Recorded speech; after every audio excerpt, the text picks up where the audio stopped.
compás, aquí les habla el auténtico Justiciero Crowder.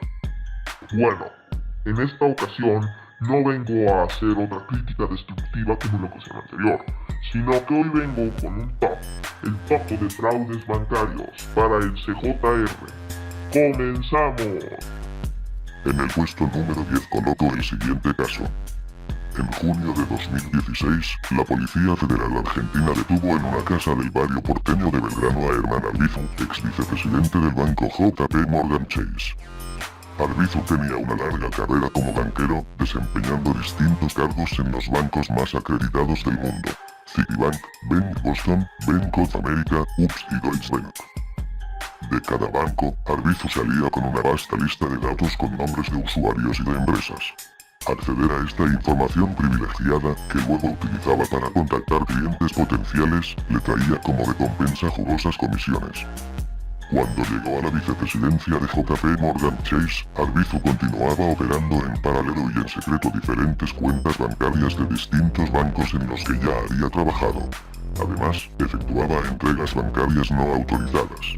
A través de ellas lavaba dinero de algunos de sus clientes en Argentina, trasladando los activos hacia paraísos fiscales.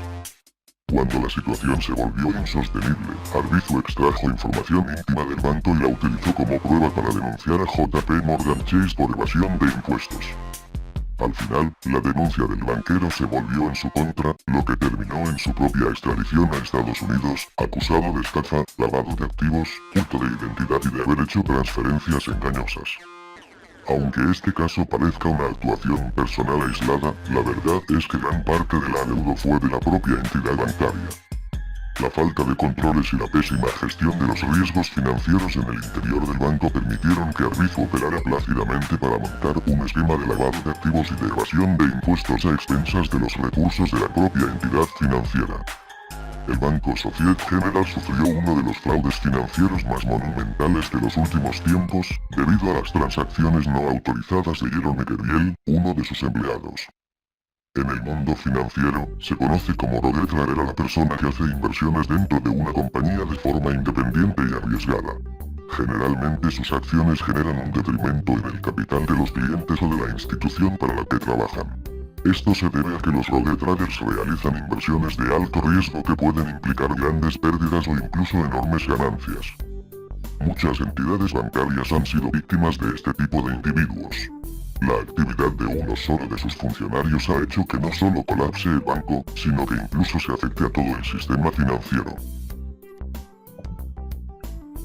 En el puesto número 9 se encuentra la caída del banco Reese, la entidad bancaria más antigua de Washington, fundada en 1840 y conocida por ser el banco de Abraham Lincoln, desapareció a mediados del 2000 tras una mala gestión de riesgos. Estas deficiencias se evidenciaron tras una investigación del Senado, que resumió las faltas del banco Reese en dos principales aristas: las cuentas de Augusto Pinochet y las cuentas de Guinea Ecuatorial. En el puesto número 8 colocamos el siguiente caso. El banco Barings y Nicholson son un ejemplo de ello. Parecido a este caso es el de Jerome Kerviel, exfuncionario del banco francés Societe Generale. Sin tener un cargo importante ni responsabilidades extraordinarias dentro del banco, Kerviel consiguió burlar los controles y realizar un sinnúmero de operaciones fraudulentas. Además de los perjuicios que implicaron las acciones de Kerviel actuando como rogue trader, el banco Societe Generale debió pagar una multa de 4 millones de euros a las autoridades francesas. Casos como estos resaltan la importancia de una buena gestión del riesgo financiero. Este proceso consiste en medir los riesgos a los que se expone una empresa debido a los movimientos del mercado. En otras palabras, la administración de riesgos financieros tiene como propósito minimizar los efectos causados por factores económicos, crediticios o de liquidez. Además de eso, el análisis de riesgo financiero de una empresa debe basarse en la política de aceptación al riesgo de la organización, donde se definen claramente los niveles de tolerancia y de apetito al riesgo. Es decir, que sirve como punto de partida para que el gestor de riesgos financieros tome una decisión acerca de las inversiones de una compañía. Cuando faltan los controles o no se consideran los riesgos financieros de una empresa, es posible que las operaciones pierdan el rumbo, hasta el punto de sufrir grandes pérdidas de dinero.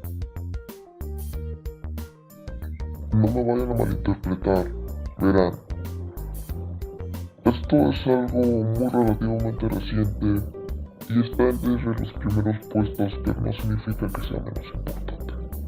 En el puesto número 7 se encuentra que desde que se encuentran aquellos fraudes bancarios desde la contingencia. Desde que se decretó el aislamiento obligatorio en la mayoría de los países, las transacciones financieras por canales digitales crecieron solo en América Latina, casi un 50%, lo que aumenta a su vez el riesgo de fraudes en estas operaciones y pone en el centro del debate el tema de la ciberseguridad. Algunos de los riesgos de ciberseguridad más comunes son correos maliciosos o phishing.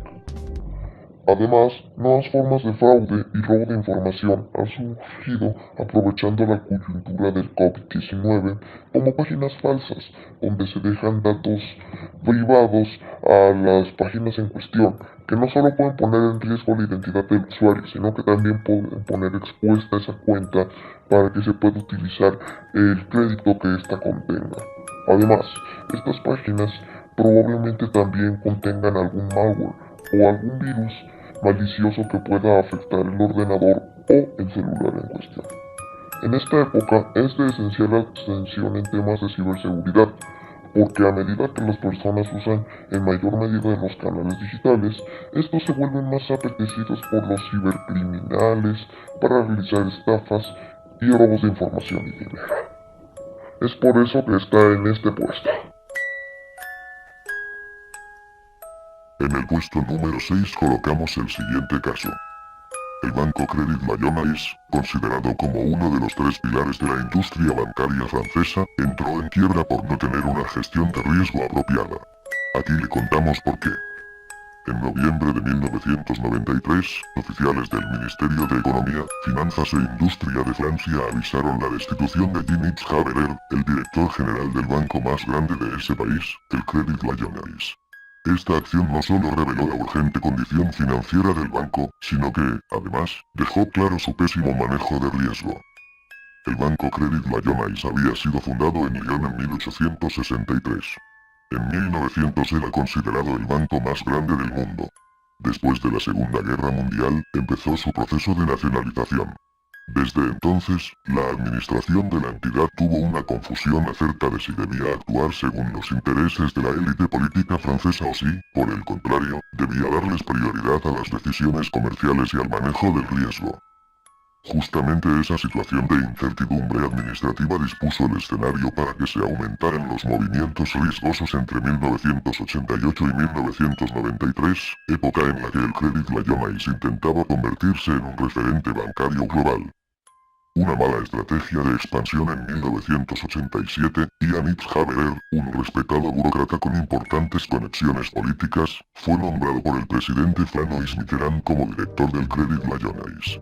Cuando Mitterrand había sido reelegido para un segundo mandato en 1988, Haverer comenzaba a realizar su estrategia de expansión del banco a largo plazo, adquiriendo nuevas sucursales, haciendo nuevas inversiones y abriendo oficinas en Francia y alrededor del mundo.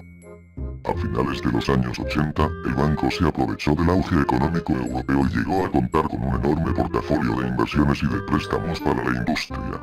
Cuando el crecimiento económico se frenó por causa de la guerra del Golfo, Credit Lyonnais había amontonado una cantidad considerable de capital debido a los convenios que había hecho en el pasado.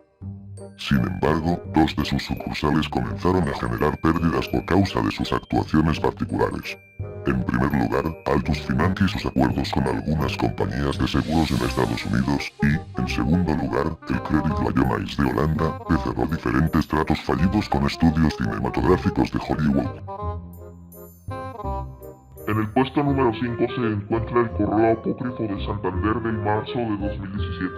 El caso trata del envío de un correo que era falso de Santander, el cual informa a los usuarios que su código de cliente fue manipulado temporalmente y les solicita ingresar a una liga para reactivarlo. Esta técnica, conocida como phishing, es utilizada para robar información personal con la finalidad de cometer fraude, ya que dirige al usuario en cuestión a sitios falsos donde le solicitan datos privados, datos que pueden resultar muy peligrosos que otra persona lo sepa, como el nombre, como el domicilio, como la contraseña, como el número de identificación personal, el número de cuenta bancaria y muchas otras cosas que pueden resultar dañinas a futuro para la identidad privada de los clientes en cuestión de este banco.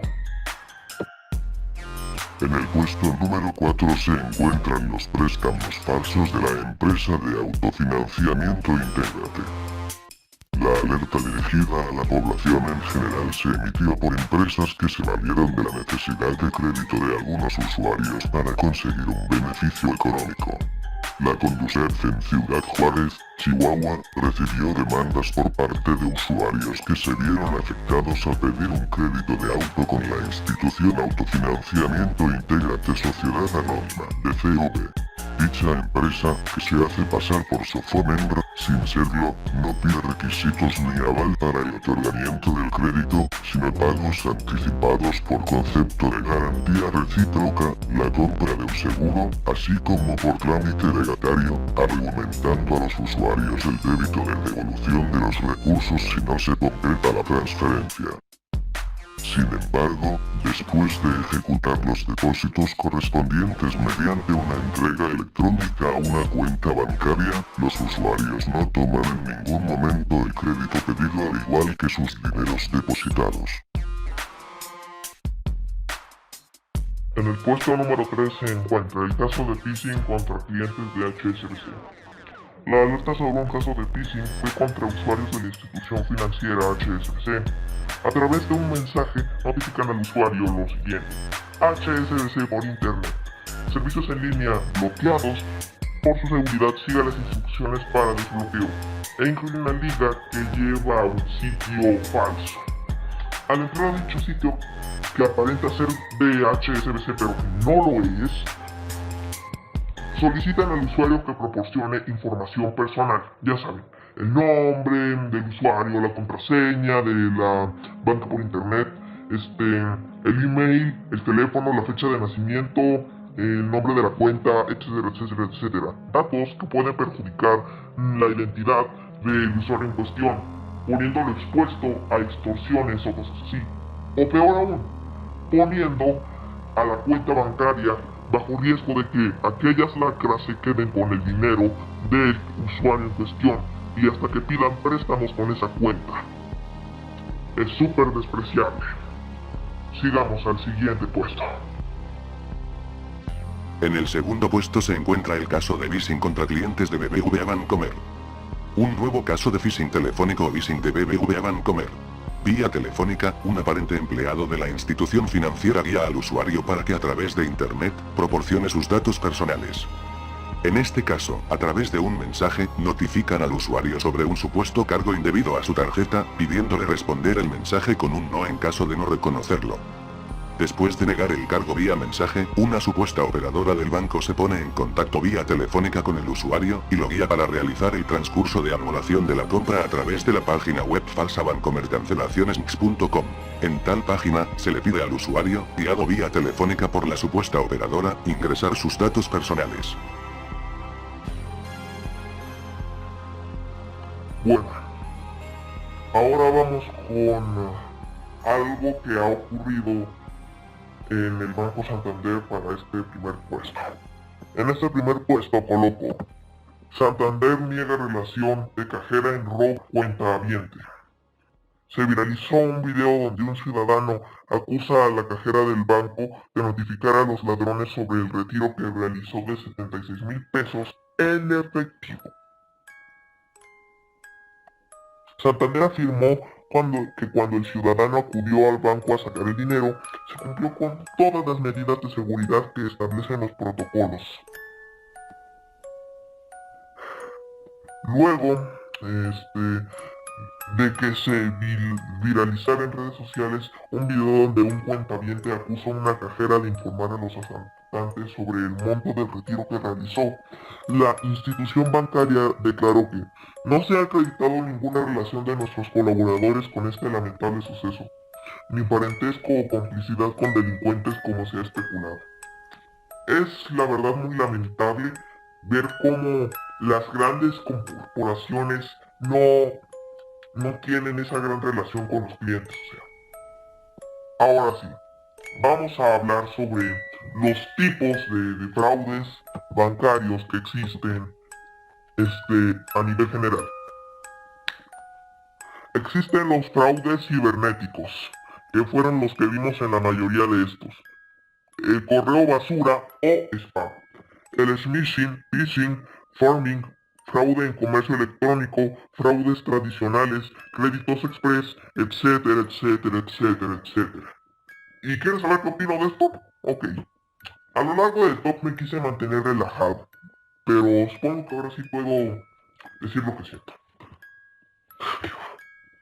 Pues es una tontería, una completa y total estafa a todos aquellos clientes que tienen confianza en los bancos. Y ver cómo a veces sufren esta clase de robos de manera muy injusta y a la vez muy, pero muy cruel. O sea, ver cómo a veces llegan hackers creyéndoselos mucho y luego haciendo que estos abusen de la confianza para luego robarles las cuentas y abusar de ellas. O en algunos casos, ver cómo las mismas compañías no tienen ni la más mínima pista de respeto hacia los clientes. Es por eso que existe CJR, para evitar lacras como estas en la sociedad. Bueno, esto ha sido todo. Si les ha gustado, no se olviden de dejar su like. Bye. Un justiciero Crowell se despide y recuerden, soy policía del pueblo, no del gobierno. Hasta pronto.